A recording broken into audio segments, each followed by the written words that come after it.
جی میرے خیال میں جو میری وزیر اعظم سے بات ہوئی ہے یا آج رات کو یا کل صبح جو باقی وہ تبدیلیاں کرنا چاہتے ہیں ان کی اناؤنسمنٹ ہو جائے گی. دیکھیں ریزن تو بڑی سادہ ہے. ریزن یہ ہے کہ اس وقت ہماری جو صورتحال ہے معیشت کی وہ ایک مشکل وقت سے گزر رہے ہیں اور اپوزیشن جو ہے وہ ایک اس کو بہانہ بھی بنا رہی ہے ایک پریشر کریٹ کرنے کا.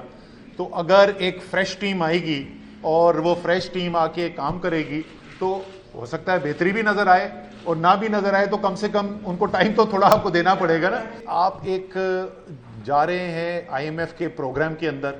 جو اگلا بجٹ آپ کا آئے گا وہ بجٹ جو ہے وہ اس آئی ایم ایف کے پروگرام کو ریفلیکٹ کرے گا. اس لیے جو شخص آگے ذمہ داری لے رہا ہے اس پروگرام کو امپلیمنٹ کرنے کے لیے آلریڈی لیٹ ہے. یہ اگر اس سے 1 مہینے پہلے ہوتا تو اور بہتر ہوتا.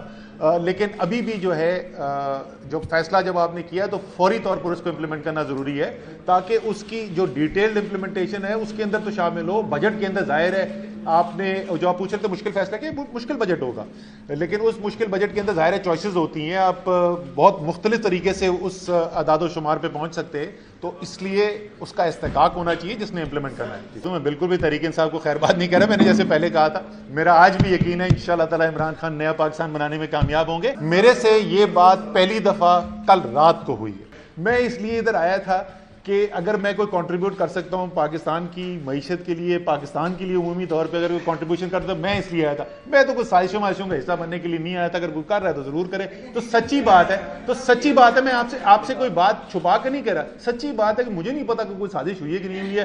میرا جو کپتان ہے اس نے مجھ سے کہا کہ جی میں آپ کو اس رول کے اندر دیکھنا چاہتا ہوں. میرے خیال میں وہ مناسب نہیں تھا. میں نے ان سے اجازت لے